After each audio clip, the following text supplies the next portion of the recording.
सरकार जहां 100 दिन की उपलब्धि बता रही है, सरकार को वहीं 5 साल 100 दिन की उपलब्धि बतानी चाहिए थी। और सबसे बड़ी उपलब्धि की पोल तो तब खुल गई जब उनके डिप्टी सीएम लखनऊ छोड़ करके गए और जब वापस आए तो उन्हें पता लगा कि उनसे बिना पूछे ही ट्रांसफर हो गए। 100 दिन की यही उपलब्धि है। और ये वो डिप्टी सीएम है जिन्होंने सबसे ज्यादा छापा मारे। अगर हम पीछे मुड़ करके देखें, जहां जहां गए, जहां जहां कमियां देखी गईं, अगर किसी पे भी कार्रवाई डिप्टी सीएम कर गए हो तो बता दीजिए। इसका मतलब यह है कि सरकार को पीछे से कोई चला रहा है। तो 5 साल और 100 दिन की उपलब्धि यही है कि सरकार को पीछे से कोई चला रहा है। भ्रष्टाचार चरम सीमा पर है, अन्याय चरम सीमा पर है। जहां 100 दिन की उपलब्धि बता रहे हैं, वहीं उन्हें पुरानी सरकार में जो उपलब्धियां थी, जो घोषणा पत्र बनाया था, वो कितना पूरा हुआ।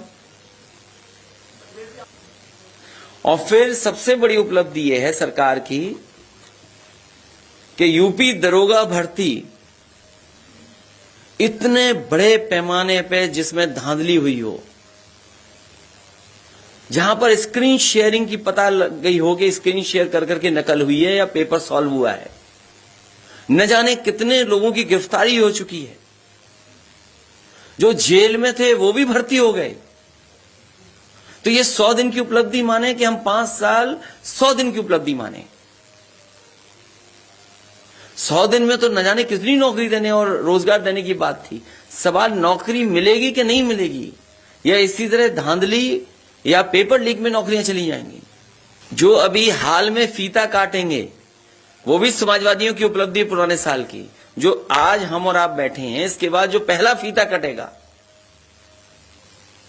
सुना है लखनऊ में मॉल का उद्घाटन होने जा रहा है, लुलु मॉल का।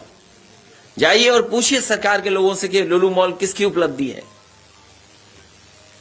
जो मुख्यमंत्री शपथ लेने के लिए समाजवादियों के स्टेडियम को ही जाना पसंद करते हो, उन पे कौन सी उपलब्धि है।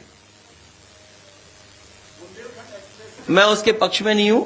सरकार जो फौज की नौकरी परमानेंट नौकरी होनी चाहिए, जो पहले व्यवस्था चल रही थी वही व्यवस्था होनी चाहिए। और उसमें मैंने सुझाव भी दिया था कि कॉर्पोरेट टैक्स अगर आप बढ़ा दें तो आपको बजट की भी जरूरत नहीं पड़ेगी। आप पुराना उठा करके देख लीजिए, चाहे कांग्रेस का जमाना रहा हो या बीजेपी का आज जमाना है। जब कांग्रेस दिल्ली में थी तो वो ईडी या सीबीआई लगाती थी अपनी विपक्षी पार्टियों पे, और उसी रास्ते पे आज भारतीय जनता पार्टी चल रही है। और वो तो महाराष्ट्र में तो स्वीकार कर लिया उन्होंने, ईडी सरकार है। महाराष्ट्र में तो स्वीकार कर लिया ईडी सरकार है। और एक केवल ईडी सरकार वहां नहीं है। आप मध्य प्रदेश याद कीजिए, मध्य प्रदेश में सरकार कैसे बनी, और जगह भी प्रदेशों में कैसे सरकार बनाई बीजेपी ने। अब क्योंकि हम लोग समाजवादी लोग चुनाव हार गए, क्या बड़े पैमाने पर बेईमानी अधिकारियों ने की थी चुनाव में, क्या नहीं की थी। अगर आज हम कहें पॉलिटिकल एज ए पार्टी के हमारे वोट काटे गए, तो वो ये इलेक्शन कमीशन कहेगा कि आपकी जिम्मेदारी थी। लेकिन बड़े पैमाने पर समाजवादी पार्टी के वोटरों को चिन्हित कर करके काटा था। इन एजेंसियों का, इन संस्थाओं का दुरुपयोग भारतीय जनता पार्टी कर रही है।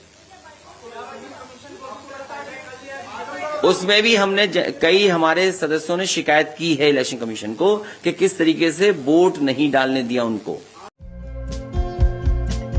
हमारे चैनल को लाइक, शेयर और सब्सक्राइब जरूर करें और नई अपडेट्स के लिए बेल आइकन दबाना ना भूलें।